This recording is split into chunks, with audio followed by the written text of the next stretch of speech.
Question number 1. What must be done to a chain that has been removed for routine inspection? A. No proof loading is required. B. It must be proof loaded to 50% of its working load. C. It must be proof loaded to 150% of its working load.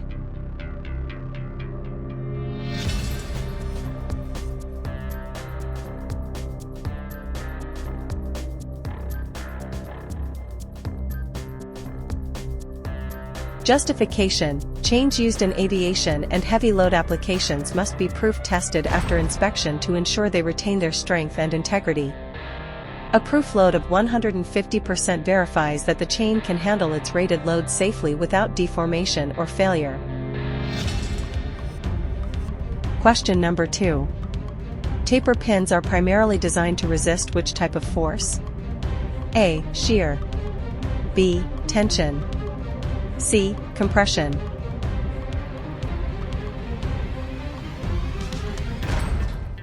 Justification: taper pins are commonly used in mechanical assemblies to hold components together. Their design primarily resists shear forces, where the pin prevents relative movement between the parts.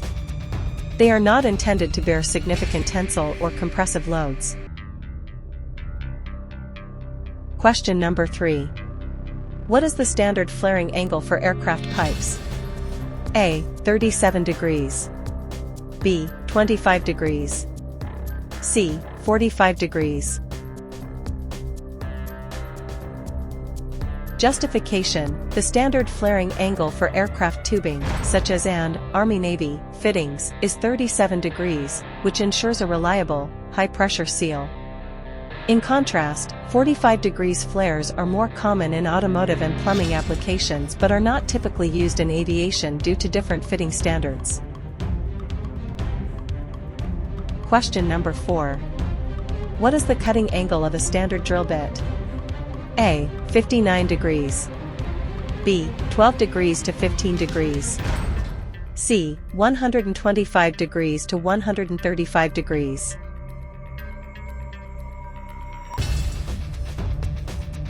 Justification: the standard included cutting angle for general-purpose drill bits is 118 degrees, meaning each cutting edge has an angle of 59 degrees. This angle allows for effective material penetration while maintaining durability. Question number 5.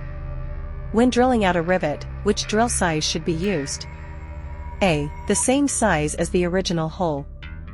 B. A size larger than the hole. C. A size smaller than the hole.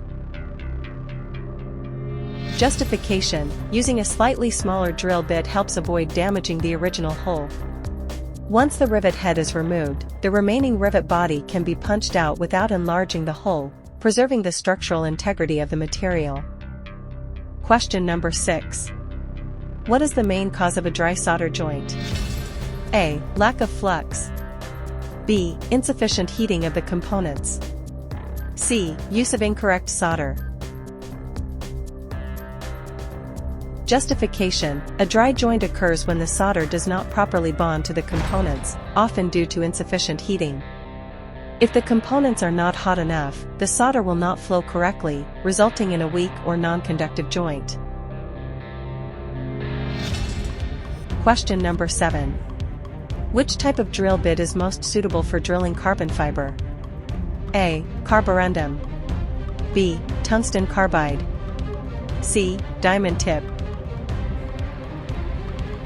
Justification: tungsten carbide drill bits are highly resistant to wear and heat, making them suitable for drilling through tough composite materials like carbon fiber. Diamond-tipped bits can also be used but are generally more expensive and suited for specialized applications. Question number 8. Why is normalizing performed after welding?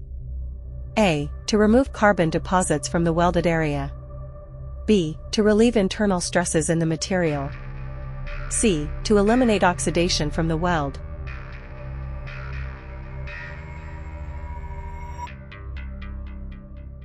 Justification: normalizing is a heat treatment process that reduces residual stresses formed during welding.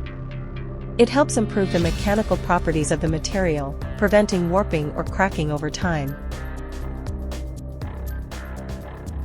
Question number 9. What is the correct method for removing a stud that has broken below the surface? A. Using a stud box. B. Cutting a slot in it and removing it with a screwdriver. C. Using a stud extractor tool after drilling into the broken stud. Justification: when a stud breaks below the surface, a stud extractor tool is the best method for removal. It involves drilling a small hole into the broken stud and using the extractor to grip and remove it without damaging the surrounding material. Question number 10. What happens to the certificate of airworthiness, C of A, if a major defect is found? A. It is suspended until the defect is repaired.